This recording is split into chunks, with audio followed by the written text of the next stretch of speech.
Assalamualaikum warahmatullahi wabarakatuh. Saya Ika Dewi Retno Kurniasari dari SD Negeri Kambeng, calon guru penggerak Angkatan 9 Kabupaten Ponorogo. Pada kesempatan kali ini, saya akan menyajikan sebuah video penyebaran pemahaman pada rekan guru di SD Negeri Kambeng, Kabupaten Ponorogo. Tema yang diangkat adalah budaya positif untuk pembelajaran yang berpihak pada murid. Pembelajaran di sekolah akan berlangsung dengan baik jika didukung penerapan budaya positif. Dengan budaya positif, akan terwujud pembelajaran yang berpihak pada murid, sehingga murid bisa belajar dengan aman, nyaman, dan menyenangkan. Untuk mendukung terwujudnya budaya positif di sekolah, perlu adanya pemahaman guru akan adanya perubahan paradigma belajar, disiplin positif, nilai-nilai kebajikan, kebutuhan dasar manusia, motivasi perilaku manusia, posisi kontrol guru, pembentukan keyakinan kelas, dan segitiga restitusi dalam menyelesaikan masalah murid. Oleh karena itu, perlu dilakukan sosialisasi tentang konsep inti budaya positif bagi para guru di SDN Negeri Kambeng.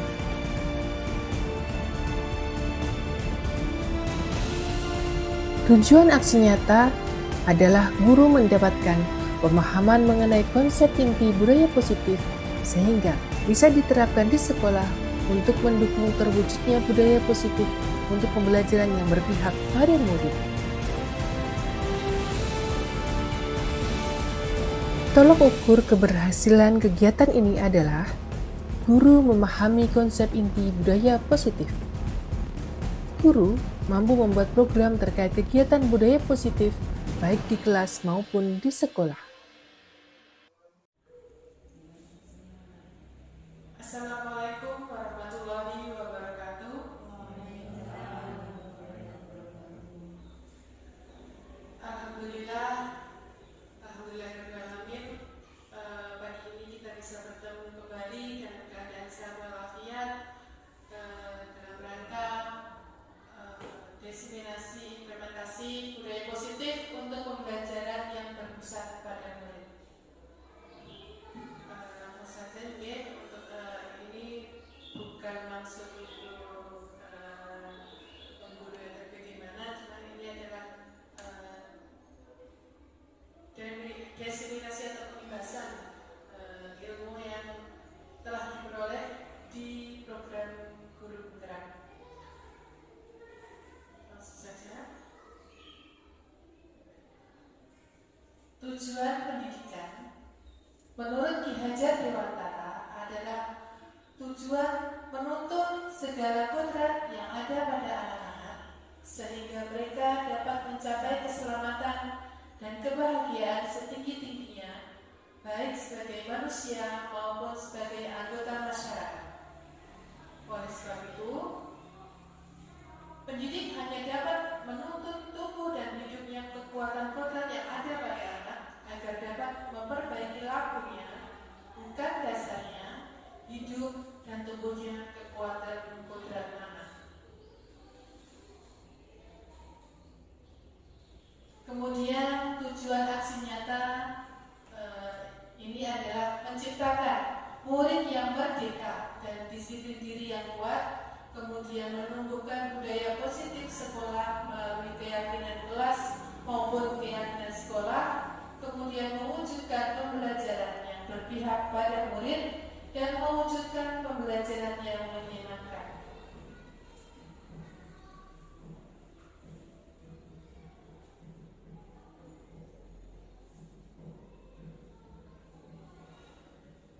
Dalam kesempatan kali ini kita akan membahas ada 8 konsep inti budaya positif. Yang pertama yaitu perubahan paradigma belajar, kemudian disiplin positif, yang ketiga nilai-nilai kebajikan, keempat kebutuhan dasar manusia, motivasi perilaku manusia, posisi kontrol guru, keyakinan kelas, dan segitiga restitusi.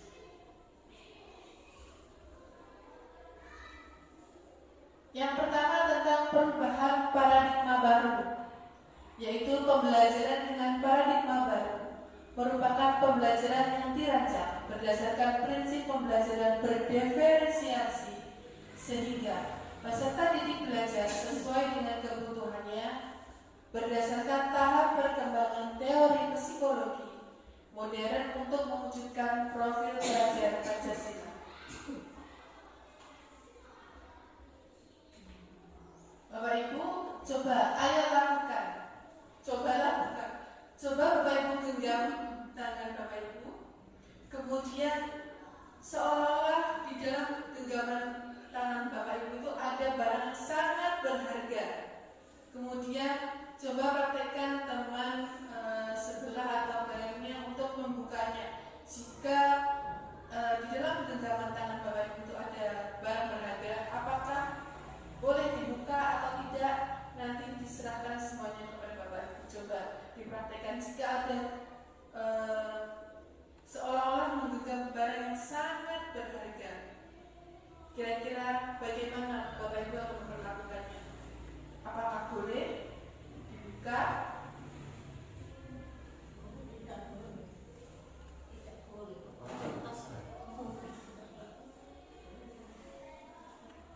Dari genggaman tangan itu, misalkan apakah Anda atau B membuka kepala tangan Anda? Maksudnya B itu adalah teman. Apakah membuka kepala tangan Anda? Mengapa alasan atau apa alasan Anda atau B membuka kepala tangan? Jika tadi adakah teman yang berusaha membuka kepala? Tidak. Oke. Apakah Anda atau B menutup kepala tangan Anda? Ya. Mengapa Anda atau B tetap menutup kepala tangan?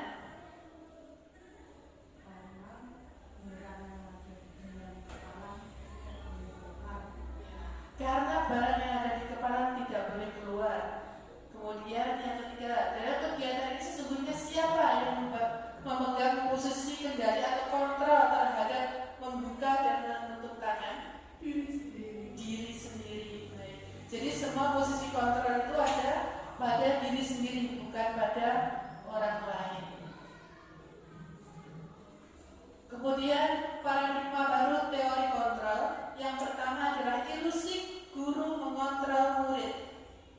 Kemudian ilusi bahwa penguatan positif, efektif dan bermanfaat. Yang ketiga, ilusi bahwa kritik dan membuat orang merasa bersalah dapat menguatkan karakter. Dan yang keempat, ilusi bahwa orang dewasa dapat memaksa.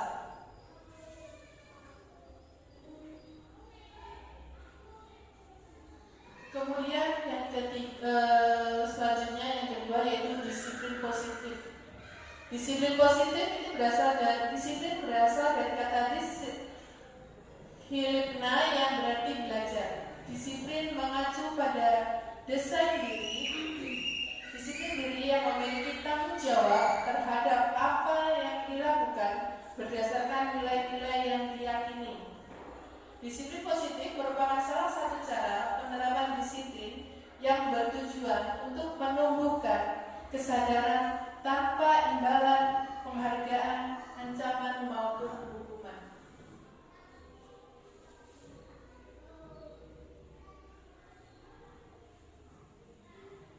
Disiplin positif sebagai pendidik, tujuan kita adalah menciptakan peserta didik yang memiliki disiplin dan disiplin diri sehingga mereka berperilaku mengacu pada nilai-nilai kebajikan universal dan memiliki motivasi intrinsik dalam perubahan perilaku ke arah yang lebih baik.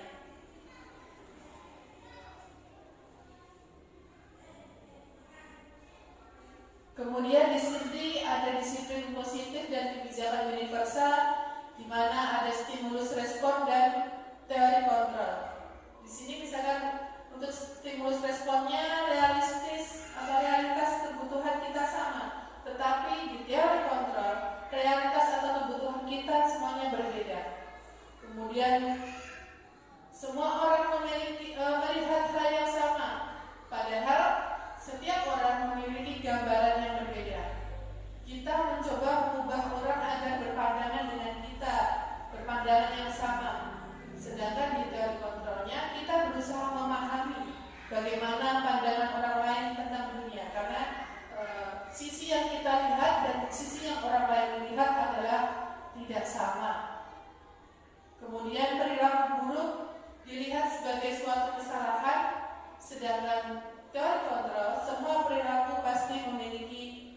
tujuan. Orang lain bisa mengontrol saya, padahal hanya Anda yang bisa mengontrol diri sendiri. Kemudian pemaksaan Anda pada saat rujukan gagal. Di teori kontrol, kolaborasi dan konsensus menciptakan pilihan-pilihan baru. Kemudian model berpikir menang atau kalah. Jadi di teori kontrolnya model berpikir adalah menang dan menang, tidak ada yang kalah. Selanjutnya tentang nilai-nilai kebajikan. Nilai-nilai kebajikan adalah sifat-sifat positif manusia yang merupakan tujuan mulia ingin dicapai oleh setiap individu.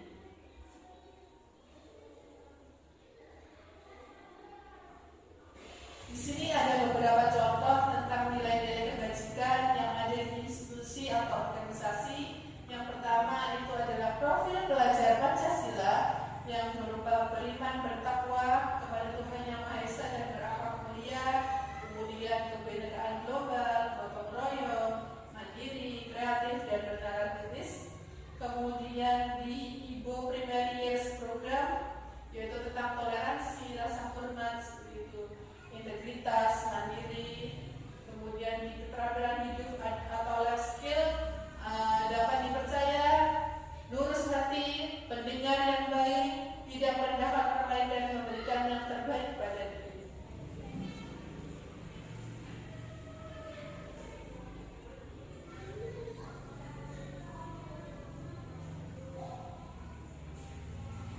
Kemudian tentang kebutuhan dasar manusia. Kebutuhan dasar manusia itu adalah segala sesuatu yang kita lakukan untuk mendapatkan apa yang diinginkan.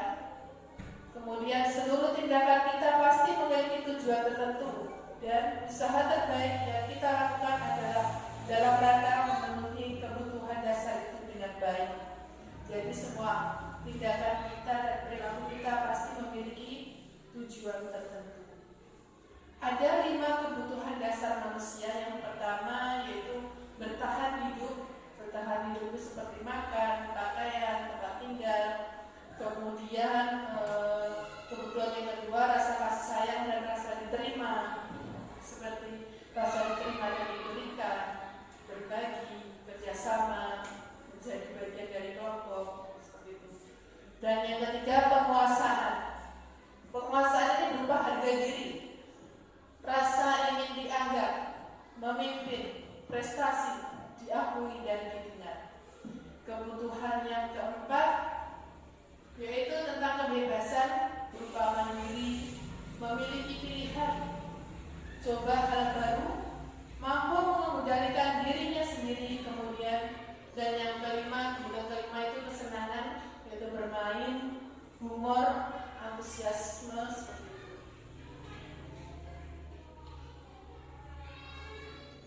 Kemudian bagaimana tanggapan Bapak Ibu tentang pernyataan ini?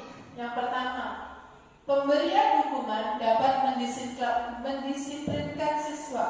Menurut Bapak Ibu bagaimana dengan pernyataan? Apakah setuju atau tidak tentang hukuman dapat mendisiplinkan? Setuju? Kemudian yang kedua, pemberian hadiah itu meningkatkan prestasi dan motivasi. Apakah Bapak Ibu setuju dengan itu? Iya. Kemudian guru harus mempunyai solusi untuk setiap masalah. Setuju. Kemudian guru berperan sebagai teman bagi siswa.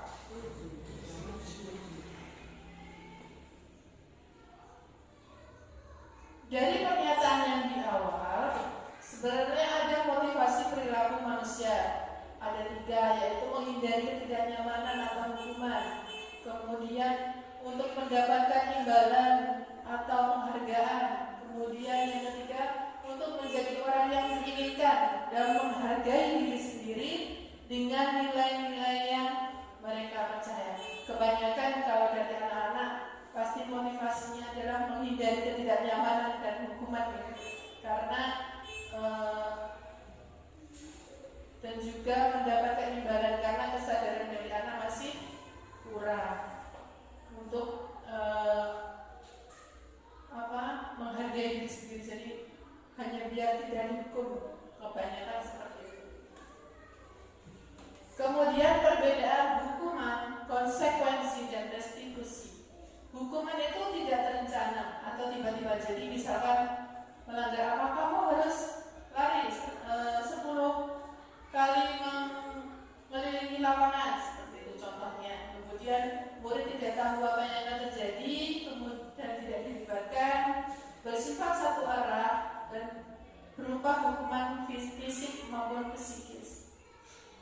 Kemudian yang kedua adalah konsekuensi. Konsekuensi itu adalah terencana atau disepakati sesuai dengan peraturan.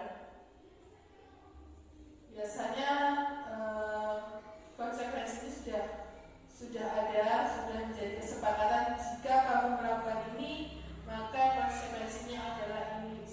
Kemudian murid tetap dibuat tidak nyaman. Dan yang ketiga, sikap guru selalu memonitor murid. Kemudian yang ketiga adalah restitusi. Restitusi adalah proses menciptakan kondisi bagi murid untuk memperbaiki kesalahannya. Kemudian yang kedua adalah proses kolaborasi. Kolaborasi ini adalah dari guru dan siswa mencapai kesepakatan untuk menyelesaikan permasalahan yang dihadapi. Kemudian memasuki yang selanjutnya, yaitu 5 posisi kontrol guru. Yang pertama sebagai penghukum, kedua sebagai pembuat rasa bersalah, yang ketiga sebagai teman, yang keempat sebagai pemantau, dan kelima sebagai manajer.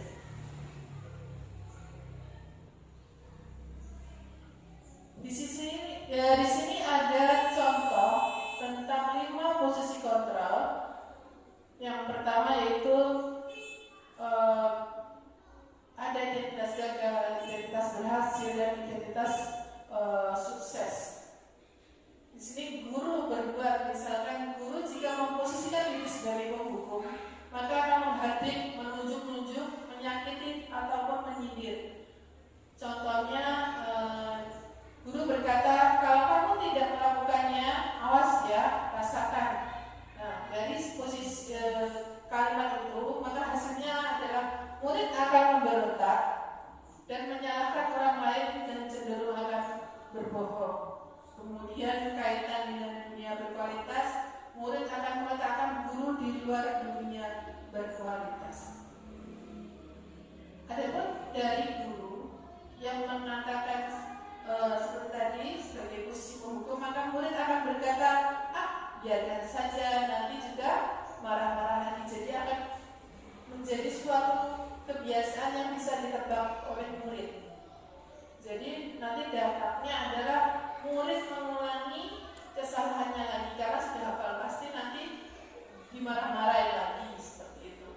Kemudian guru sebagai pembuat rasa bersalah. Kata-kata yang bisa dikatakan oleh guru biasanya adalah, kamu seharusnya sudah tahu, ibu lelah sekali mengatakannya, ibu stres. Kemudian hasilnya adalah anak-anak akan menyembunyikan atau menyangkal ataupun berbohong. Kemudian murid meletakkan guru di dalam dunia berkualitas, dan murid pun berkata, maafkan saya. Murid pun akan merasa rendah diri. Jika guru memposisikan sebagai teman, maka akan membuatkan alasan-alasan untuk muridnya. Contohnya adalah guru berkata, ayolah lakukan demi ibu. Masa kamu tidak tahu? Ingat tidak, ibu pernah bantu. Seperti itu. Hasilnya adalah murid-murid akan ketergantungan. Kemudian murid akan meletakkan guru di dunia berkualitas menjadi sangat penting.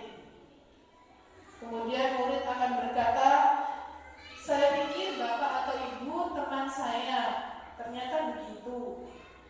Jadi karena murid sudah menganggap sebagai teman, ternyata ada mungkin alasan-alasan melakukan sesuatu dampak pada murid adalah menjadi lemah, tidak mandiri dan bergantung. Kemudian posisi yang keempat yaitu sebagai pemantau. Sebagai pemantau di sini guru contohnya akan bertanya kepada muridnya, apa peraturannya, seperti itu. Nanti hasilnya adalah menyesuaikan diri bila diawasi. Jadi hanya bekerja bila diawasi. Kemudian murid akan berkata berapa banyak bintang yang harus saya peroleh jika dia mendapatkan bintang. Kemudian berapa halaman yang harus saya tulis jika itu menjadi konsekuensi.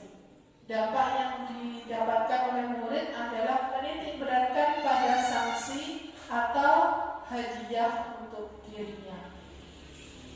Kemudian posisi kontrol yang kelima yaitu sebagai manajer, yang dikatakan oleh guru adalah apa yang kita yakini, apa yang bisa kamu kerjakan untuk memperbaiki masalah ini. Jadi nanti hasilnya adalah menguatkan diri pribadi dari murid. Murid akan meletakkan dirinya sebagai individu yang positif dalam dunia berkualitas. Dari yang pertanyaan tadi dari guru, murid pun akan berkata bagaimana caranya saya bisa memperbaiki kesalahan. Jadi mulai sadar diri dan menguatkan pribadi.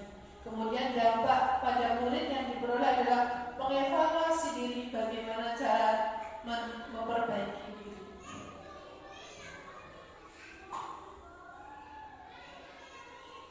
Kemudian di sini ada contoh penerapan 5 posisi kontrol oleh guru jika menemui murid yang terlambat hadir di sekolah. Di sini jika sebagai penghukum, kalau ada yang terlambat maka pasti mengatakan terlambat lagi, pasti terlambat lagi. Selalu datang terlambat, kapan bisa tepat waktu, seperti itu. Jika posisi guru adalah sebagai penghukum. Jika sebagai pembuat rasa bersalah, maka guru mengatakan, adik, kamu ini bagaimana ya? Kamu sudah berjanji dengan ibu, tidak akan terlambat lagi. Kamu kenapa ya senang sekali mengecewakan ibu? Ibu benar-benar kecewa sekali. Jadi itu membuat murid merasa bersalah karena datang terlambat. Kemudian posisi kontrol yang selanjutnya yaitu sebagai teman. Jika sebagai teman guru mengatakan, adik, ayolah, bagaimana ini kamu? Kemarin kamu sudah janji ke bapak, bukan? Sambil tertawa, ya sudah, tidak apa-apa. Duduk dulu sana, nanti Pak Guru bantu kamu ini sambil senyum-senyum. Jadi santai gitu ya untuk jika bersikap sebagai teman. Kemudian yang keempat, jika sebagai pemantau, yaitu kamu terlambat 5 menit, apakah 15 menit, apakah kamu sudah mengerti konsekuensi yang harus dilakukan. Jadi jika sebagai pemantau maka akan menanyakan konsekuensi dari kesalahan yang sudah dilakukan.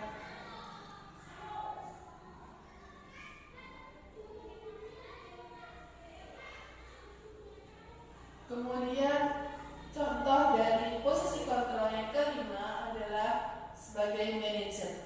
Sebagai manajer di sini guru bertanya, kira-kira bagaimana kamu akan memperbaiki masalah ini?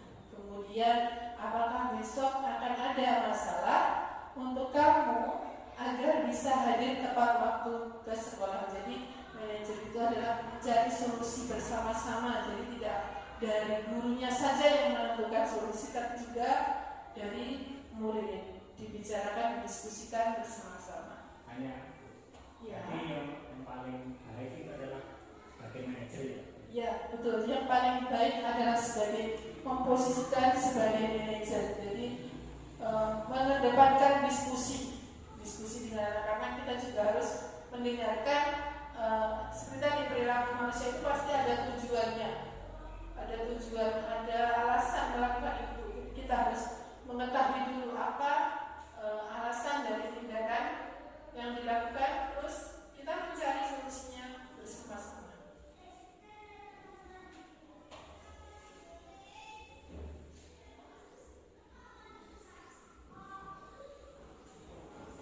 Ada pertanyaan lagi? Oke. Kemudian kita ke keyakinan kelas. Keyakinan kelas itu adalah nilai-nilai kebajikan atau prinsip-prinsip universal yang disepakati bersama secara universal, lepas dari perbedaan agama, suku, bahasa, dan negara. Suatu keyakinan akan lebih memotivasi seseorang dan dari dalam atau dari prinsipnya. Kemudian seseorang akan lebih bersemangat untuk menjalankan keyakinannya daripada hanya sekedar mengikuti peraturan.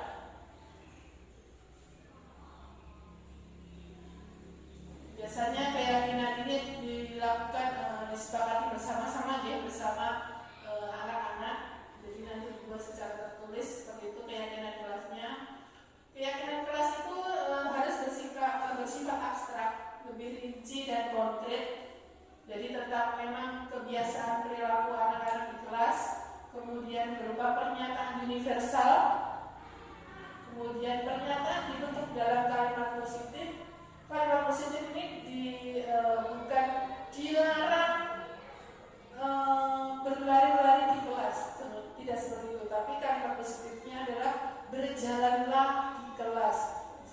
Jangan menggunakan kata jangan maupun dilarang untuk kalimat positifnya. Misalkan menjaga kebersihan, mari kita jaga kebersihan, seperti itu.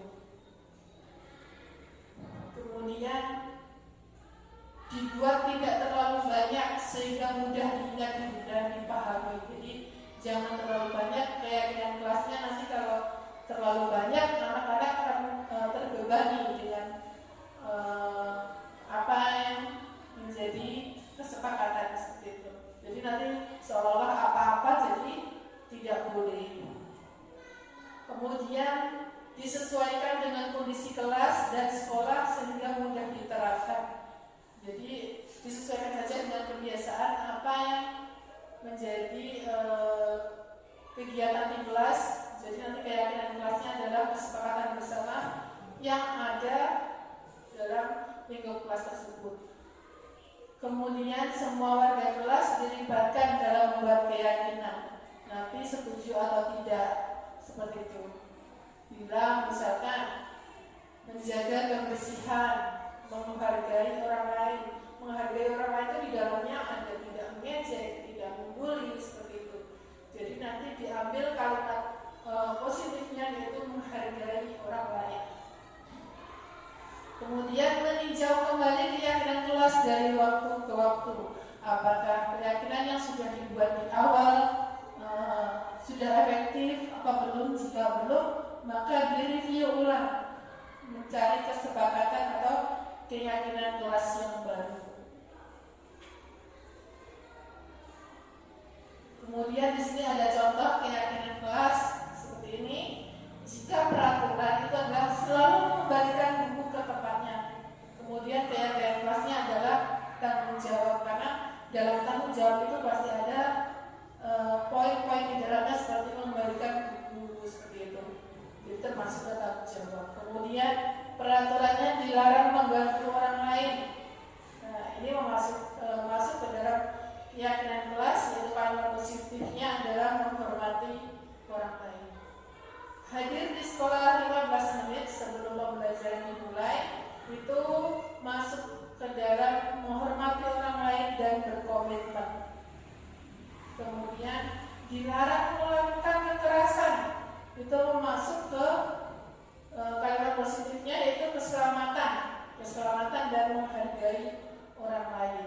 Kemudian dilarang menggunakan narkoba, itu adalah kesehatan, bagian dari kesehatan. Jadi kita mengambil kalimat-kalimat positifnya, jadi bukan ke kalimat larangan. Cuma nanti pas posisi membuat keyakinan kelas itu di dalam misalkan tanggung jawab itu adalah bagaimana nanti seperti selalu memberikan buku di tempatnya. Jadi poin-poin ini ada di dalam keyakinan kelasnya. Misalkan menjaga kebersihan, di dalam menjaga kebersihan itu ada poin tidak mencoret-coret tembok, tidak mencoret-coret bangku, itu bisa masuk ke dalam poin keyakinan kelas, tapi nanti di keyakinan kelasnya ditulis saja cuma menjaga kebersihan. Jadi keyakinan kelas itu kalimat-kalimat yang baik. Ya, kalimat-kalimat yang baik, yang positif. Jadi bukan dilarang, kalau peraturan kan biasanya dilarang, jangan seperti itu, bukan. Tapi kalau yang kelas terus positif, ya. Diambil poinnya.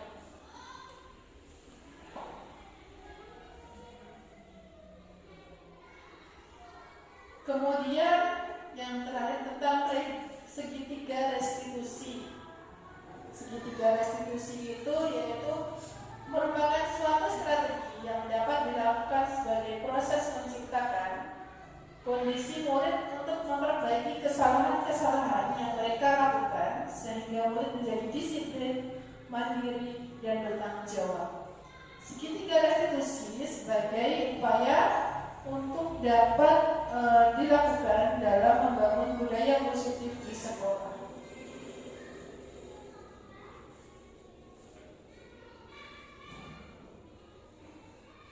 Segitiga restitusi itu ada 3 tahapan. Jadi kan tadi kan sudah dibahas tentang hukuman, konsekuensi, dan restitusi. Nah, kita membahas tentang restitusinya karena kan restitusi itu termasuk budaya positif ya. Yang pertama tentang menstabilkan identitas, kemudian validasi tindakan yang salah, kemudian menanyakan keyakinan. Menstabilkan identitas di sini adalah alasan orang melakukan perilaku orang itu pasti mempunyai alasan atau tujuan tertentu melakukan hal tersebut. Misalkan ada seperti tadi kalau anak terlambat sekolah, datang ke sekolah pasti punya alasan. Kemudian setiap orang pernah melakukan kesalahan, kemudian mencari alasan, divalidasi tindakannya salah, kemudian mencari keyakinan, menanyakan keyakinan kelas yang sudah dibuat tadi, yang disepakati, kemudian kamu ini menjadi orang seperti apa. Di sini contoh menstabilkan identitas, yaitu adalah menstabilkan identitas itu berdasarkan prinsip membuat kesalahan adalah sebagian dari proses pembelajaran. Di sini contoh kalimat jika ingin menstabilkan identitas yaitu saat memanggil anak-anak. Yang pertama kita lakukan adalah menstabilkan identitas. Jika anak itu mempunyai kesalahan terus kita panggil, kita bisa mengatakan hal seperti berbuat salah itu tidak apa-apa, tidak ada manusia yang sempurna. Kemudian saya juga pernah melakukan itu, atau kita bisa menyelesaikan ini.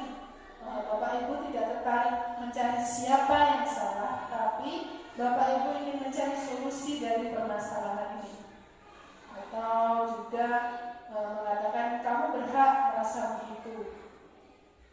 Kemudian apakah kamu sedang mencari teman yang baik, menjadi teman yang baik buat dirimu sendiri. Jadi ini menstabilkan identitas.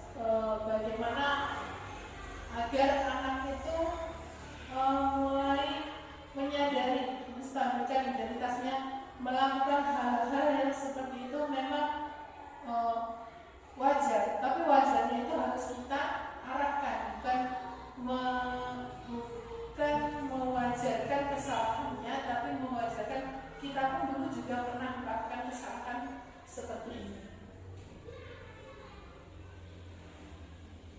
Kemudian setelah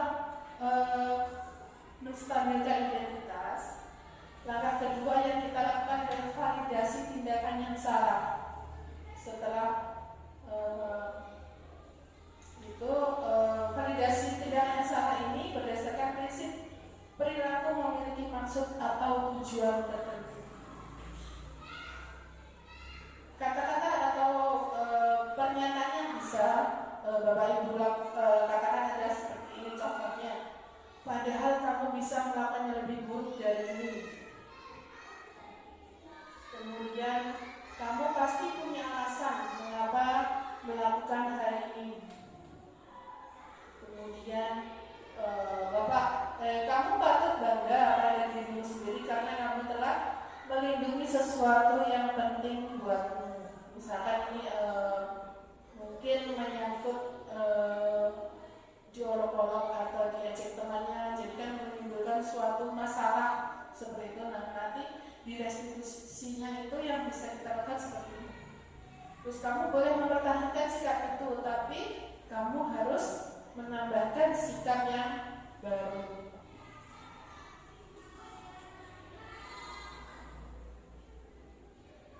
Kemudian tahap yang ketiga adalah menanyakan keyakinan.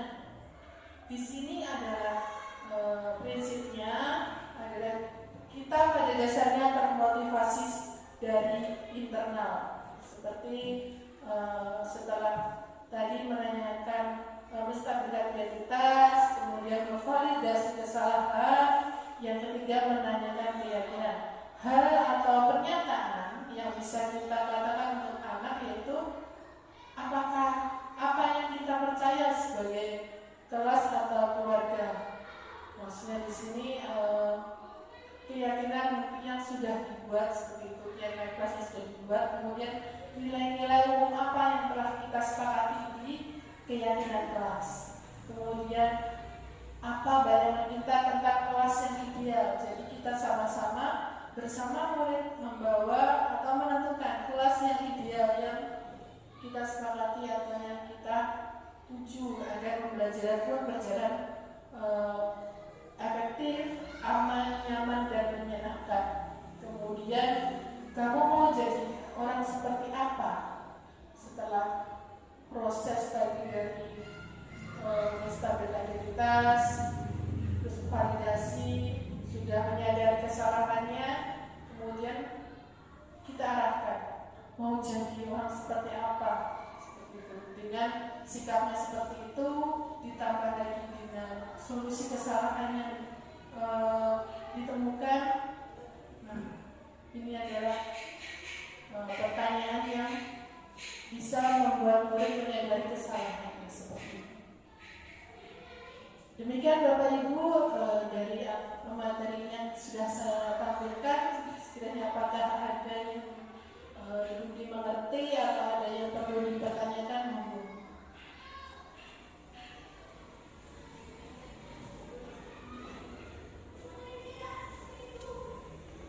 Sudah cukup?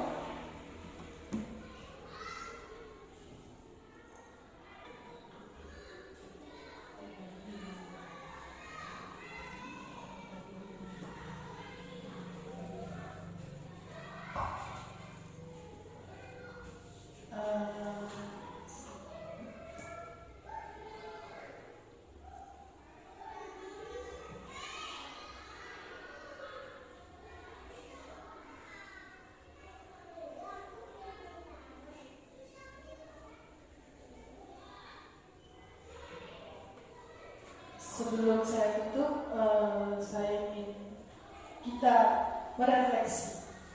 Sebenarnya selama ini kita posisi kontrol kita itu ada di mana sebenarnya? Posisi saat ini kita ada di mana? Apakah di penghukum, pembuat rasa bersalah, teman, pemantau, atau manajer? Kebanyakan mayoritas yang sudah pernah kita lakukan itu posisi kontrolnya apa saja kira-kira? Mungkin semuanya. Mungkin semuanya. Sudah semuanya ya? Semuanya, tapi semuanya masuk. ya. Semuanya masuk. Tapi untuk penghukum ini ya diusahakan tidak dengan kekerasan fisik, menghukumnya ya yang sekiranya anak itu bisa berubah. Tapi seharusnya apa? Untuk guru itu hanya manajer ya? Atau memang harus semuanya itu? misalkan seharusnya sebagai manajer karena kan, tapi semua kita tergantung dengan kondisi. Kadang ada yang posisi kita sendiri pun sedang istilahnya tidak stabil ya, tidak stabil terus menghadapi masalah anak-anak seperti ini ya, akhirnya tidak bisa memanage. Akhirnya kan kita mungkin akhirnya menjadi pembuat rasa bersalah maupun penghukum yang ya walaupun penghukumnya bukan psikis atau fisik gitu, menghukumnya hanya ingin memberi rasa sedar ya. Cuman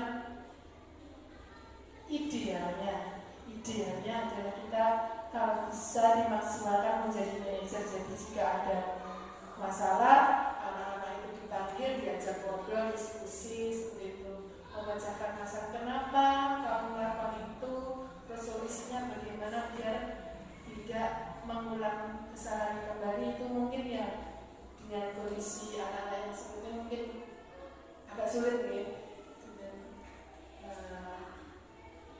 Tapi dia itu idealnya dikatakan kontrol diri itu berhasil adalah menjadi manajer, bisa memanage semuanya mulai dari manage emosi siswa, emosi diri sendiri, dan memanage permasalahan yang dihadapi seperti itu.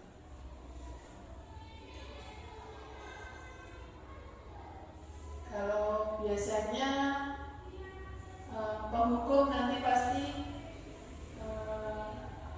bisa dimix ya, jadi memantau, jadi hasil dari hukumannya kemarin menjadi dipantau seperti itu, menjadi mengingatkan. Jadi memantau itu sering mengingatkan, misalkan sudah membuat keyakinan kelas, mengingatkan kembali, ayo kemarin keyakinan kelasnya, kesepakatan kelasnya sudah kita buat apa, ayo kemarin peraturannya apa, seperti itu.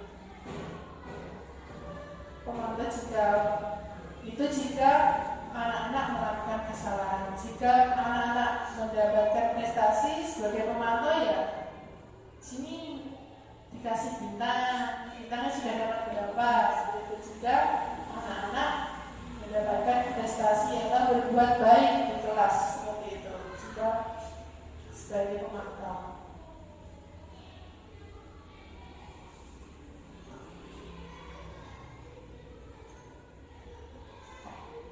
Kemudian ada pertanyaan lagi, Bapak Ibu? Di situ kan ada kita gagal, kita berhasil sukses yang untuk teman dan pemantau serta yang manajer itu ada kita berhasil dan sukses. Itu maksudnya apa? Identitas berhasil atau sukses ini indikatornya adalah dikontrol dari luar. Jadi ini bergantung sama orang lain. Misalkan jika anak salah, bergantungnya sama guru. Misalkan tadi jika sebagai pemantau anak-anak jika berlaku baik mendapatkan bintang, jadi mengharapkan dari guru untuk diberi bintang seperti itu. Misalkan melakukan kesalahan, maka akan diberi konsekuensinya apa. Waduh, aku melakukan ini, jadi nanti konsekuensi itu dari guru adalah ini. Seperti itu dari kontrol dari eksternal, dari luar. Menjadi teman juga itu misalkan ini sebagai teman itu Pak Guru sudah begini loh, kok kamu masih begitu. Itu sebagai teman. Nanti anak-anak itu akan merasa bahwa bergantung sama Pak Gurunya. Oh iya, sama Pak Guru aja begini. Nanti jika diungkit seperti itu sama Pak Gurunya, maka anak-anak pun akan menjadi lemah dan tidak mandiri. Nah, perbedaannya dengan posisi kontrol yang menghargai diri sendiri adalah dari dalam, artinya kesadaran diri sendiri dari anak jika melakukan kesalahan, apa yang akan dilakukan untuk memperbaiki kesalahannya seperti itu. Jadi kesadaran diri, menghargai diri sendiri atas kesalahan yang sudah dibuat. Kalau yang teman dan pemantau itu masih dari luar, jadi harus dipengaruhi dulu untuk kesalahannya. Misalkan tadi masih bergantung, oh iya konsekuensinya ini, oh iya kalau melakukan ini akan dapat ini. Itu adalah dari luar. Kalau dari dalam ya kalau saya salah berarti saya harus begini biar tidak mengulangi kesalahan itu lagi, seperti itu. Jadi kalau anak-anak diajar dengan posisi seperti manajer, berarti anak-anak akan sadar sendiri. Bukan mencari sendiri, tapi Bapak Ibu guru mengajak diskusi, memberi misalkan ada pilihan-pilihan solusi sekiranya mana anak tadi yang Jadi kan bisa. anak-anak menunjukkan kesadaran dari sendiri. Iya, menumbuhkan kesadaran diri untuk memperbaiki kesalahannya. Misalkan tadi jika anak yang datang terlambat, kita akan apa? Datang terlambat, terus bagaimana jika besok usahakan jam segini untuk tidak datang terlambat lagi, seperti itu. Jadi bagaimana mereka menyadari bahwa jam 7 harus sudah sampai, misalkan seperti itu, dengan konsekuensinya yang mereka mungkin apa yang akan dilakukan di rumah mungkin akan lebih awal atau meninggalkan dulu yang di rumah, seperti itu. Sudah ada pertanyaan lagi? Cukup? Cukup? Kalau sudah cukup, saya pun sudah cukup juga untuk presentasi hasil dari implementasi atau diseminasi dari budaya positif. Ada kurang lebihnya mohon maaf. Terima kasih atas waktu dan perhatiannya. Wassalamualaikum warahmatullahi wabarakatuh.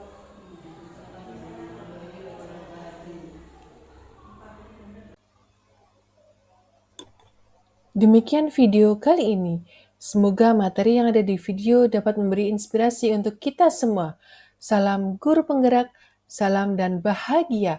Wassalamualaikum warahmatullahi wabarakatuh.